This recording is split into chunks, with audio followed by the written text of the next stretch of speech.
Para economizar uma parte da sua renda é muito mais fácil falar do que fazer. Economizar dinheiro é difícil, não apenas porque o custo das necessidades básicas está aumentando, mas também porque nosso desejo de gratificação instantânea muitas vezes prevalece quando o assunto é economizar para o longo prazo. Então, depois de tentar entender e descobrir maneiras de economizar mais dinheiro, tanto através de experiências pessoais quanto a leitura de inúmeros artigos de pesquisa sobre psicologia financeira, sobre questões relacionadas a finanças comportamentais, eu reuni algumas das minhas estratégias favoritas baseadas nessas evidências que vai ajudar você a economizar mais dinheiro e esforço. Então fica nesse vídeo, porque hoje a gente vai falar sobre 4 estratégias para fazer com que você consiga economizar dinheiro. Estratégia 1.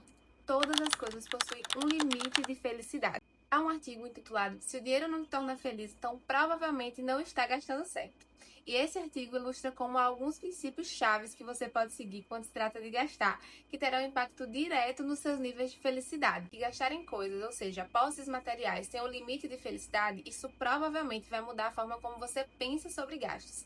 E dessa forma, você vai conseguir economizar muito mais dinheiro, levando em conta essa mudança de percepção.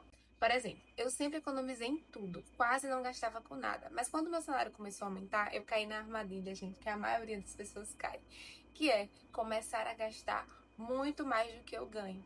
Então, teve um período, principalmente no período da pandemia, que eu comecei a gastar com tudo que eu via pela frente. Eu comecei, como a gente estava dentro de casa, todo mundo estava muito ansioso, né? Trancados e ansiosos, eu caí na armadilha de sair comprando tudo que eu via pela internet. Eu comecei a simplesmente me dedicar a todas as coisas possíveis, seja de arte, comprei roupa, comprava acessório, comprava decoração de casa, e foi nessa que eu percebi que eu estava me perdendo. Eu perdi, literalmente, completamente o controle das minhas finanças. Até que um dia eu precisei fazer uma reforma aqui em casa, precisava limpar o máximo de bagunça possível. Foi aí que eu resolvi me livrar de praticamente todas as coisas que eu tinha comprado. Muitas eu consegui vender, outras eu consegui fazer consegui fazer o dinheiro retornar, né? E outras eu acabei doando. Hoje em dia eu tenho muito menos do que lá atrás, quando a pandemia começou ou quando eu iniciei esse processo, né, de me reeducar financeiramente. Confesso para vocês que eu sinto que hoje eu sou muito mais feliz.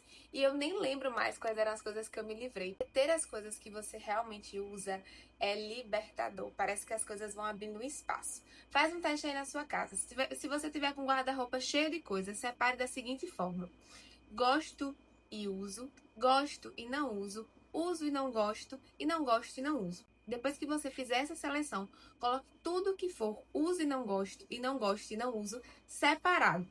Pega, coloca isso num guarda-roupa, num baú, volte somente 3 meses depois. Sabe o que é mais provável acontecer? Você vai esquecer as coisas que tem naquela sacola. E isso foi o que aconteceu comigo por muito tempo, até conseguir me reeducar e ter somente as coisas que eu gosto e que eu uso. E eu fui fazendo esse exercício para conseguir limpar o máximo possível toda a tralha, né, que eu vinha carregando. E é justamente sobre isso que fala o primeiro princípio do artigo. Ele sugere que uma das principais maneiras de usar o dinheiro para comprar felicidade é comprar experiências e menos bens materiais. O artigo explica que experiências são melhores que coisas porque nos adaptamos às coisas mais rápido. Então, as coisas costumam possuir um tempo limitado de alegria, sabe? Eu não sei se você já sentiu aquela sensação de quando você compra alguma coisa que vem pela internet, a expectativa da espera, ela te dá mais alegria do que realmente possuir aquele bem. Contrapartida, quando você vai viver alguma experiência, faz uma viagem com um amigo, com a sua família, com seu esposo, aquilo vai continuar te proporcionando mais e mais felicidade. Foi relatado, inclusive, no livro que eu li, que se chama Morra Sem Nada. Ele falava que era dividendos de alegria, dividendos de felicidade, que todas as vezes que você lembrava daquela viagem, você acabava ficando mais feliz e aquele sentimento bom, ele retornava para você. Também tem a tendência de pensar em experiências, e quando recordamos uma experiência, um evento específico, a gente não só recorda aquele evento, a gente traz de volta todo o sentimento, a conexão que a gente teve naquele momento. Por isso que é tão importante e tão especial você cultivar as experiências ao lado das pessoas que você ama e fazer as coisas que você realmente gosta. Vale muito mais a pena economizar esse dinheiro para que você consiga gastar isso em uma experiência que vai agregar para você e, além de tudo, moldar a pessoa que você está se tornando, porque é isso que as experiências fazem. Estratégia 2. dê nome ao dinheiro. Essa estratégia, ela veio praticamente como uma forma de tentar mudar um pouco a narrativa. Muito da razão pela qual achamos difícil economizar é por causa da gratificação adiada, ou seja, a gente tem dificuldade de conseguir se imaginar lá no futuro. A gente quer as coisas muito de forma imediatistas, né? Nós não obtemos o mesmo impulso, a mesma recompensa de economizar como fazemos ao gastar. Então, para gastar, você é super impulsivo. Mas na hora de economizar, você nem para pensar sobre isso. E a ideia principal é que se você conseguir anexar significado à sua economia, você vai aumentar muito mais o valor da recompensa futura no presente. Recentemente eu li um estudo super interessante, falava sobre o ajuste psicológico para encorajar o comportamento de poupar. E isso me chamou a atenção, porque na verdade o estudo analisava a taxa de reserva que é entre dois grupos de família. O primeiro grupo é solicitado economizar o máximo que puderem em uma base semanal. E o segundo grupo é solicitado economizar o máximo que puderem em uma base semanal também, porque eles são solicitados a colocar todas as suas economias em um envelope com a foto dos seus filhos. Após 15 semanas, aqueles que economizaram no envelope com uma foto nela, economizaram pelo menos 12% a mais do que o outro grupo que não tinha significado nenhum ali relacionado à economia. E não apenas essas famílias economizaram mais, mas também tinham menos probabilidade de esgotar as economias através de gastos. O ponto importante aqui nesse vídeo é que não existe um objetivo de economia universal que funcione para todo mundo.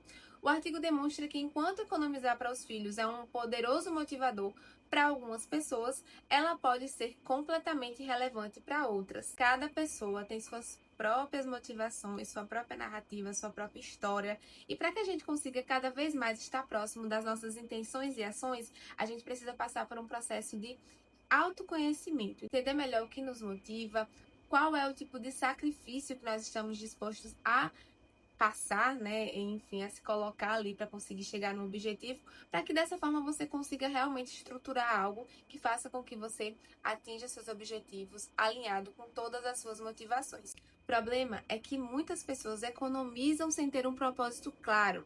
Isso cria uma sensação de privação, como se estivesse perdendo a oportunidade de desfrutar a vida. Quantas vezes você pensou, poxa, para que eu vou guardar se eu não sei qual vai ser o meu futuro, quanto tempo eu vou viver? Muita gente fala sobre isso, né? Usa isso como desculpa, até como uma forma de não ter que guardar dinheiro. Quando você começa a vincular a economia a um significado pessoal profundo, as coisas mudam. De repente você consegue se ver não fazendo um sacrifício, mas um investimento no futuro que você realmente deseja. Essa mudança de perspectiva torna tudo muito mais fácil. O medo de ter que pagar aluguel durante toda a sua vida, ou a insegurança de estar morando num lugar que não te pertence. Se isso é o que te deixa ansioso e você só de pensar já fica assustado com o que o futuro pode prever, aí você já tem uma motivação muito forte, que é de guardar para que você consiga dar entrada no seu apartamento. Ou, sei lá, às vezes você quer sair de um emprego tóxico que te faz mal, que faz com que você não receba tão bem, você sinta que precisa ter mais tempo para você ou para sua família, talvez guardar aquele dinheiro mensalmente ou reservar uma parte do seu salário vai conseguir te dar uma capacidade de assumir, quem sabe, um nível de risco a ponto de você conseguir ter um projeto paralelo que tenha muito mais significado para sua vida e tornar esse processo de economizar muito mais atraente, né? Eu simplesmente chegar aqui e falar para você criar uma reserva de emergência. A primeira vez que eu comecei de fato a guardar dinheiro foi para começar a juntar para um intercâmbio. Sempre foi meu sonho fazer um intercâmbio fora do país. Eu nunca tinha feito nenhuma viagem internacional. E agora, após alguns anos guardando dinheiro, ano que vem, se tudo der certo, né, porque já tá tudo encaminhado, eu vou fazer o meu intercâmbio na África do Sul. Gente, a sensação de quando você tá perto de uma realização é algo indescritível e valeu a pena cada momento que eu guardei para realizar esse sonho. Então eu tô pagando ainda o curso, a viagem é somente no ano que vem, mas eu já tô super empolgada porque eu já consigo me imaginar lá. Isso que vocês precisam enxergar. O dinheiro precisa ser uma ferramenta para você criar a vida que você deseja. Pense sobre o que você está economizando e crie um significado em torno disso. Sempre, todas as vezes que você quiser comprar algo que esteja fora do seu planejamento. Isso vai tornar a sua ideia de economizar muito mais fácil. E a partir daí você vai conseguir dizer não para as coisas que estão longe do seu propósito e das coisas que você realmente tem como estratégia para o seu eu do futuro. Estratégia 3. Transformar a economia em hábito. A terceira estratégia é transformar a economia em hábito. Vimos que adicionar um apego emocional a algo pode tornar a economia mais fácil. Só que existe uma maneira de garantir que você vai conseguir juntar dinheiro mesmo que não tenha criado nenhum apego emocional a esse projeto ainda. Você precisa criar um sistema onde não depende da sua força de vontade. É a hora que a gente remove a força de vontade e começa a realmente ser mais estratégico. E eu tô falando de automatizar os seus aportes. Essa é a maneira mais fácil, eu sempre converso isso nas assessorias com os meus clientes, deles configurarem um débito mensal saindo no dia que eles recebem o salário. Então, todos os meses você vai lá e já tem aquela parcela que vai, antes de tudo, diretamente para os seus investimentos. Esse dinheiro ele precisa ir direto para alguma conta de investimentos ou alguma aplicação. Dessa forma, você segue com seus gastos mensais já tendo se ajustado para o valor menor que você tem disponível.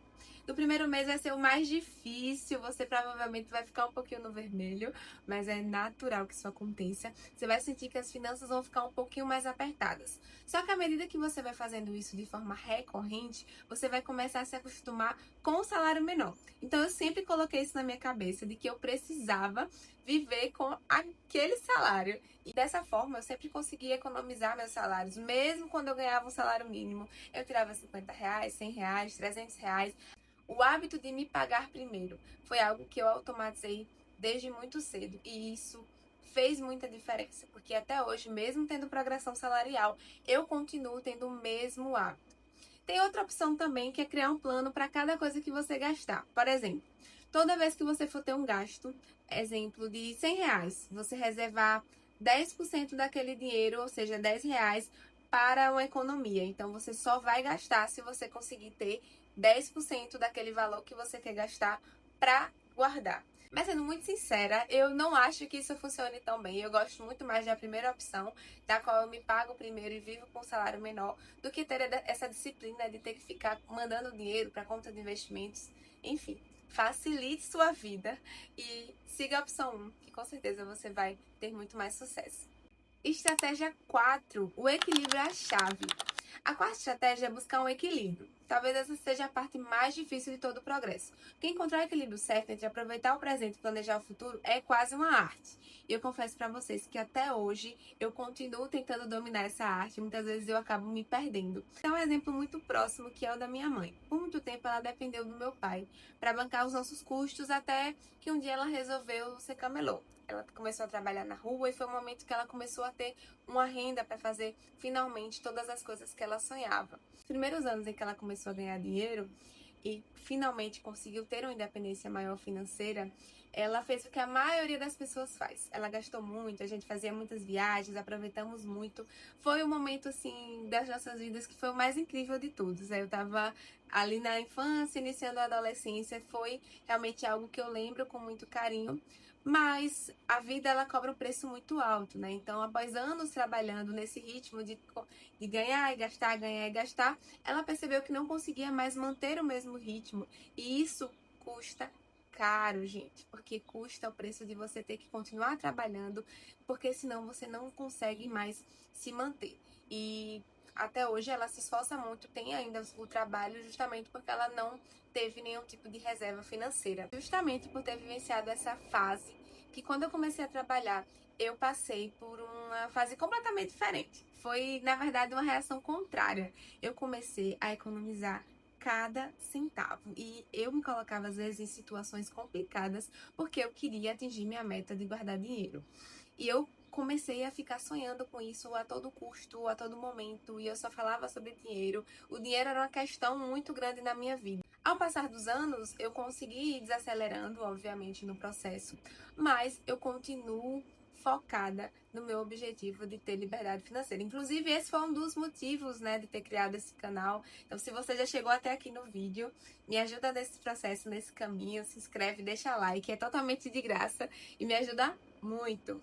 Mas, assim como um pêndulo, né, que oscila de um extremo a outro, as situações me ensinaram coisas diferentes. Viver no lado extremo de gastar tudo e qualquer coisa é algo que ainda me assusta muito.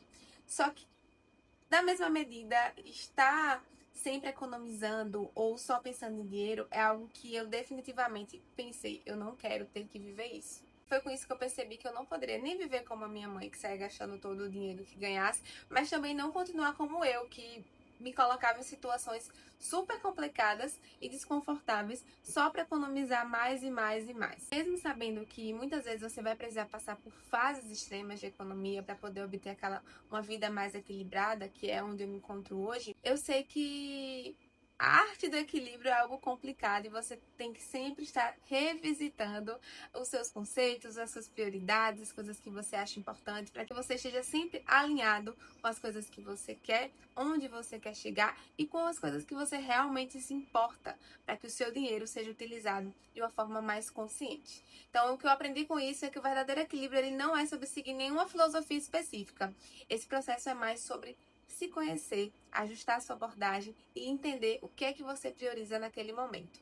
Então, eu nem me vejo hoje como uma pessoa que é totalmente minimalista e nem consumista. Eu quero estar no meio ali porque eu quero comprar umas coisinhas, né, minha filha? Então, assim, se hoje você se encontra nessa situação que você quer começar a ter o hábito de guardar mais dinheiro, começa aos poucos. Eu espero que essas dicas tenham servido, que você consiga pelo menos utilizar uma delas no seu planejamento para começar hoje mesmo. Comece pequeno, comece com o que você tem, comece de onde você está. O importante é que você não pare. Eu espero que esse vídeo tenha te agregado e eu te aguardo nos próximos. Até mais. Beijo!